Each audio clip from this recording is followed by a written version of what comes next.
Bonjour, monsieur Daniel Jean-Louis, et merci d'être venu jusqu'à nous sur le plateau de Métro News. Ça a été un plaisir et je suis content d'être là. Et j'espère qu'on va bien débattre. Oui, non, on va surtout informer de manière sérieuse et surtout sans essayer de créer la panique, car c'est ça le grand danger.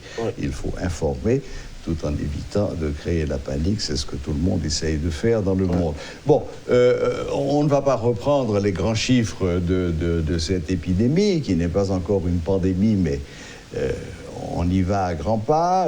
Premier cas déclaré, premier mort déclaré aux États-Unis pendant le week-end. Premier cas déclaré en Amérique latine à Sao Paulo. Premier cas déclaré en Afrique, en qui pays Guinée, enfin, bon, peu importe. Chez notre voisin aussi. Et depuis ce week-end, chez notre voisin, un cas déclaré, mais pas encore de mort. Alors, ça, tout le monde le sait, tout le monde est au courant, et la plupart des télévisions étrangères, comme vous allez nous aider à le faire aujourd'hui, s'intéressent à l'impact que cette épidémie a sur l'économie des pays qui sont touchés. Et cet impact est énorme, déjà.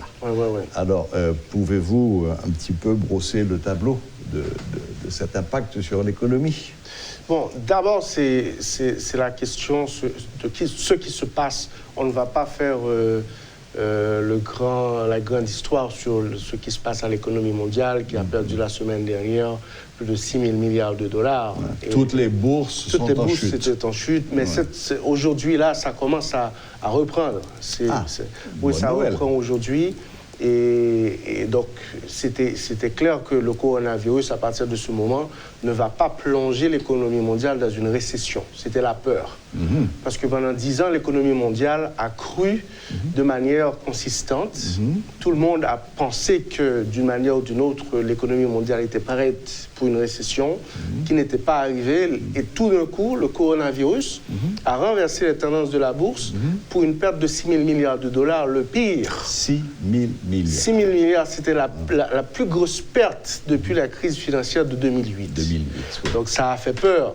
Mais évidemment, c'est surtout la bourse, et la bourse dans la question d'investissement et dans la question de lever fonds et des pertes de gains de capitaux, etc. Mais ce que le coronavirus, c'est une distorsion sur la chaîne de production mondiale. Et c'est ce qui va nous intéresser le plus, parce qu'aujourd'hui, en Haïti, on n'a pas une bourse.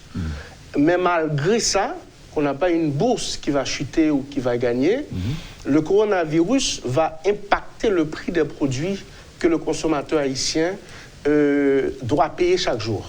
Parce que ce qui arrive, c'est que la Chine produit aujourd'hui près de 30% des produits qui sont consommés à travers le monde.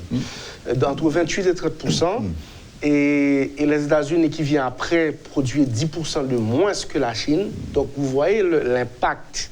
Et même les pays comme l'Allemagne, etc., la Chine vient en tête comme producteur mondial. Des géants, des firmes américaines géantes comme Walmart, etc. Même les gâteaux, des gâteaux qui sont faits en Chine, des fleurs et des industries métallurgiques, des parts de voitures et des pièces qui sont consommées et utilisées dans les téléphones portables, à 30% sont fabriquées en Chine. Et voilà, tout d'un coup, la plupart de ces factories fermées. Et ce qui arrive, c'est que le plus grand panique, c'était de ne pas pouvoir approvisionner à temps les manufacturiers, les producteurs qui sont connectés avec ces chaînes de valeur en Chine, notamment dans les pays aux États-Unis ou dans les pays européens. Et ça allait poser une sorte d'écart entre la consommation habituelle et la disponibilité de ces pièces-là, qui va causer une hausse de prix à ce niveau-là. Oui, parce que, il est évident que le premier impact du coronavirus, c'est sur les voyageurs. C'est sur les voyageurs. Donc le tourisme en chute libre, des bateaux de croisière qui sont bloqués pendant des semaines, enfin tout le monde a vu ça. Difficulté de voyage. Combien de pays ont annulé? Il y a des milliers de vols qui sont annulés chaque jour. Bon, ça c'est le premier impact. Mais ensuite, c'est tout ce qui est commerce. C'est tout ce qui est commerce. Tous ces milliers de conteneurs qui proviennent pour une grande partie, 30%, vous venez de nous dire, qui viennent une grande partie de la Chine. Est-ce qu'on va les accepter à bras ouverts? Est-ce que ces produits-là aussi devront subir une quarantaine ou faire l'objet d'une attention particulière avec tous les appareils de détection possibles? Donc, de toute façon, l'impact sera énorme. Sera énorme. Je parlais tout à l'heure de l'industrie manufacturière. L'industrie manufacturière a rapport avec la production de biens. C'est-à-dire que tout ce qu'on peut toucher, tout ce que l'on peut, qui est tangible, la production manufacturière qui se fait, on n'était pas encore allé dans les productions de services. Ça veut dire que la production de biens ou l'ensemble des productions de relations à la clientèle qui sont faites à distance, par exemple. C'est ça. Et aussi, vous avez bien parlé de l'industrie du tourisme, les voyages, etc., tout un impact. Mais pour nous, ce qui arrive, c'est que il se trouve en Haïti que notre balance des paiements, ce qui est la différence entre la quantité des produits importés et la quantité des produits exportés, est complètement supérieure. On a une balance des paiements qui est supérieure à l'exportation. Ça veut dire que c'est plus de 3 ou 4 milliards de dollars de différence qu'on a dans l'importation. Ça veut dire que cet écart qui existe entre la production et la consommation des biens et des services va se sentir ici immédiatement. Oui, parce que bon, en effet, nous exportons infiniment moins que nous n'importons. Ne serait-ce qu'en matière de nourriture, je crois qu'on importe entre 85 et 90% de ce que nous consommons. Oui. Donc ce qui va en fait affecter, comme je devrais dire, et cet ralentissement ou bien cet arrêt presque même de la production au niveau de la Chine. Et il y a des marchands, il y a un pile marchand ici qui a importé des conteneurs directement de la Chine, des faux cheveux jusqu'aux ongles, et des tissus, et tout est importé, cosmétique qui est importé de la Chine. Et maintenant, ces gens-là, tout d'un coup, ne vont pas pouvoir importer ces produits-là. Donc ça va se traduire par une baisse encore plus grande du pouvoir d'achat de la majorité des gens, et en particulier des gens qui sont déjà en situation de difficulté immense et intense. C'est ça. Donc, en d'autres termes, le premier impact sur l'économie, si bien comprendre soit abdinois, c'est une baisse du pouvoir d'achat de la population. Donc, encore une plus grande pauvreté. Une plus grande pauvreté. On baisse son pouvoir d'achat à deux niveaux. Parce que d'abord, on gagne une quantité de marchands qui ont transacté, qui ont fait un petit profit. Et profit, ça, nous connaissons chaque fois au monde, il y a un petit corbicite lié de 2, 3, 4, 5 jusqu'à 8 personnes. Absolument. C'est-à-dire que ces gens ont déjà pas gagné une quantité de transactions qu'ils ne sont pas capables de faire. Et deuxièmement, on gagne une quantité de consommateurs lui-même qui pourra le payer plus cher pour produire ça, qui est plus disponible avant. Parce que ce qui arrive, c'est que distorsion ça qui gagne au niveau de la production de chaîne de valeur en Chine, il pourra faire une diminution de la disponibilité de ces biens sur le marché local. Et toute diminution, toute ratée correspond à augmentation de prix sur le marché. Et augmentation de prix, ça veut dire que si on achète plume ça pour $1, on vient payer pour $1.50, c'est 50 centimes de moins ce qui existait dans le pochement pour acheter d'autres produits et de services. Est-ce qu'on peut dès à présent prévoir l'impact du coronavirus sur le taux de la gourde? Est-ce que nous avons dit que bon, le dollar a été monté presque à 97 la semaine dernière, il faut descendre, il y a 96, 96,50. Est-ce que d'après vous, la prêté, est-ce que la Banque centrale a stabilisé, ou bien est-ce que la montée pour le river 100? Bon, grande tendance au niveau mondial, en pile pression, même par exemple, le président Donald Trump qui a fait en pile pression pour Jay Powell, capable de descendre taux d'intérêt au niveau des crédits, etc., pour capable mettre plus liquide sur le marché. En Haïti, par exemple, taux marché de devises là lui-même, les fonctions de combien de devises ou acheter. C'est ça. Et un premier cas de scénario, si par exemple, produits que marchandises qu'on achète en Chine, ils sont capables de venir acheter ailleurs à plus de cob, plus cher, il y a une augmentation de demande pour dollar là va l'augmenter.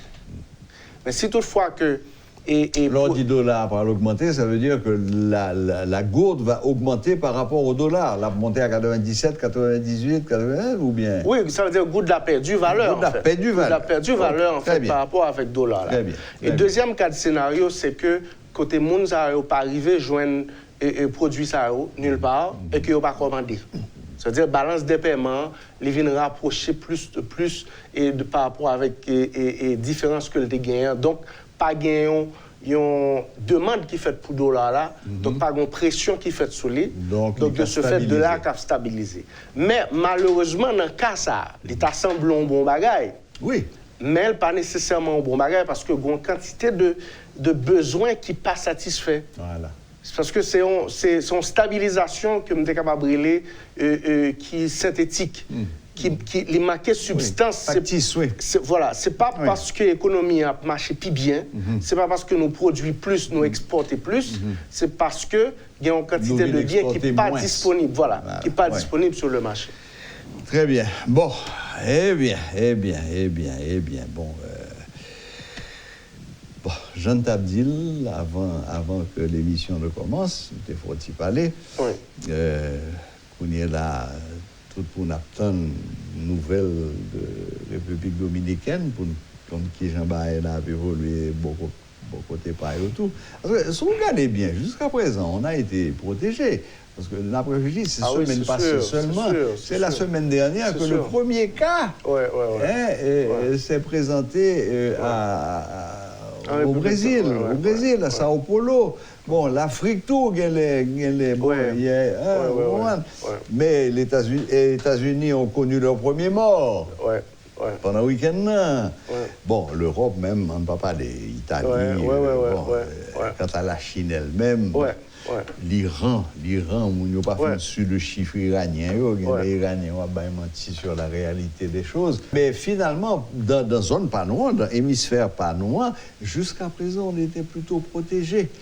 Parce que le sentiment de chacun, et surtout les professionnels de santé, c'est que si maladie ça arrivait aussi bien en Afrique qu'en Amérique du Sud, mais surtout chez nous, aux Antilles, ici en Haïti, ça prend très grave.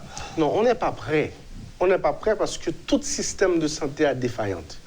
Dans le testing et aussi dans l'exécution des soins de santé et dans les suivis. Et même aussi dans les infrastructures de santé. Moi, je dis ça, et moi, je dis ça encore.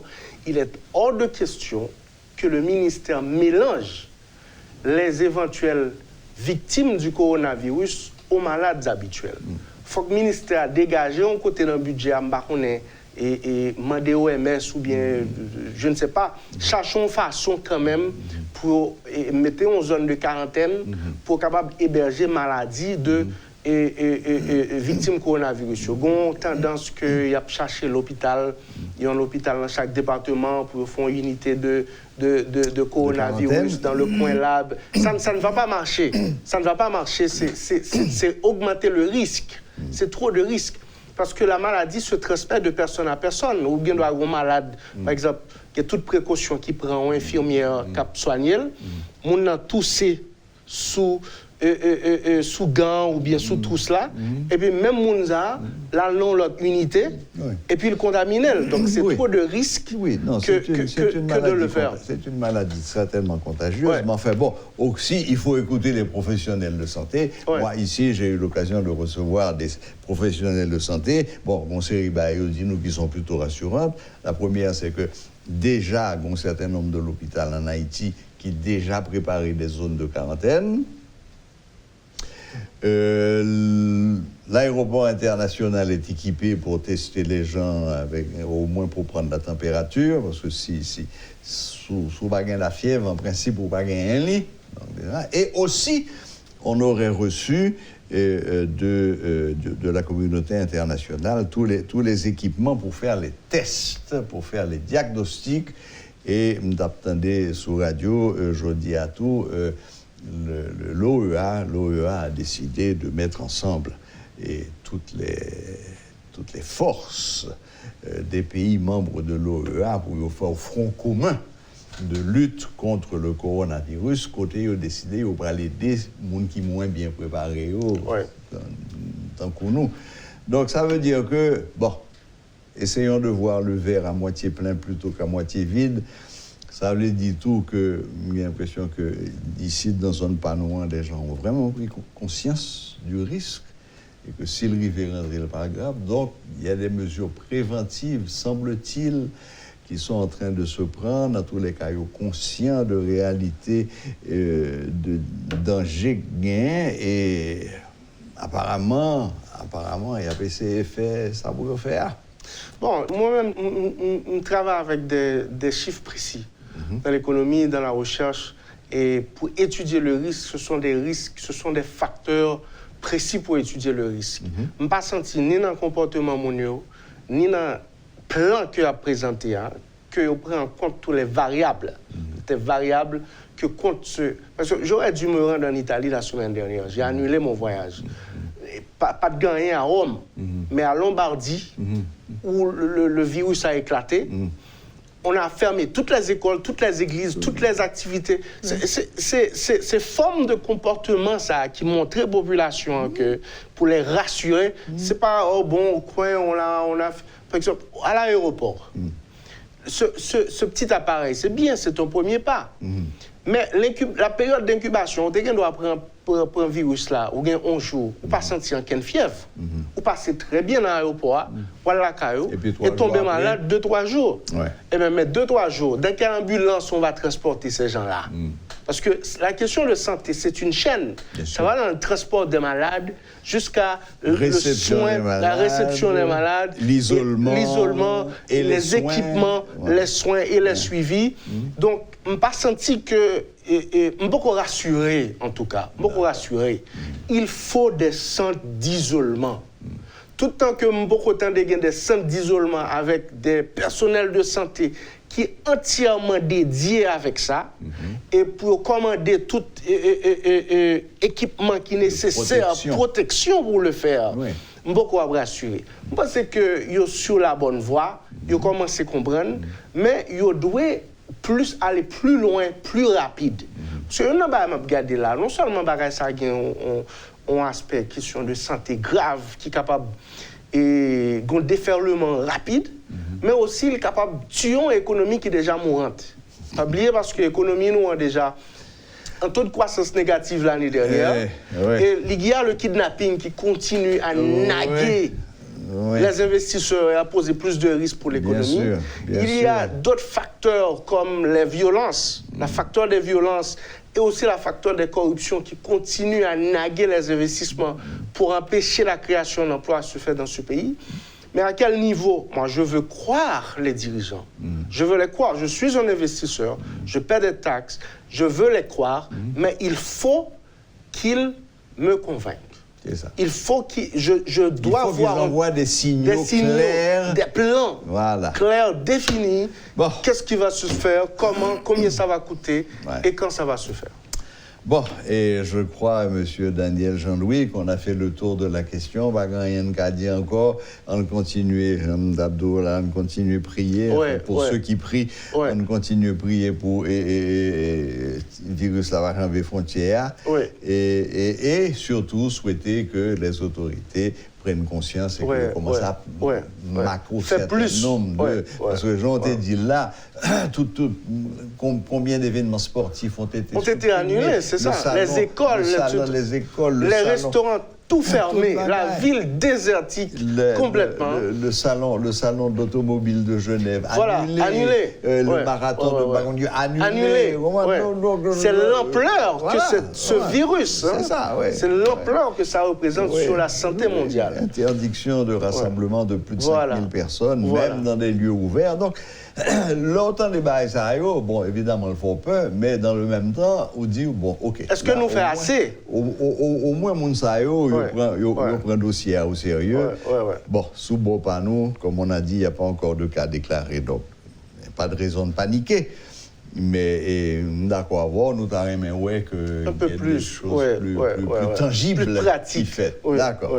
Eh bien, monsieur Jean-Louis, merci d'être encore une fois venu jusqu'à nous pour essayer de nous éclairer sur l'impact que l'arrivée du coronavirus en Haïti pourrait avoir sur l'économie du pays. Et là, évidemment, ce serait grave pour une économie déjà moribonde.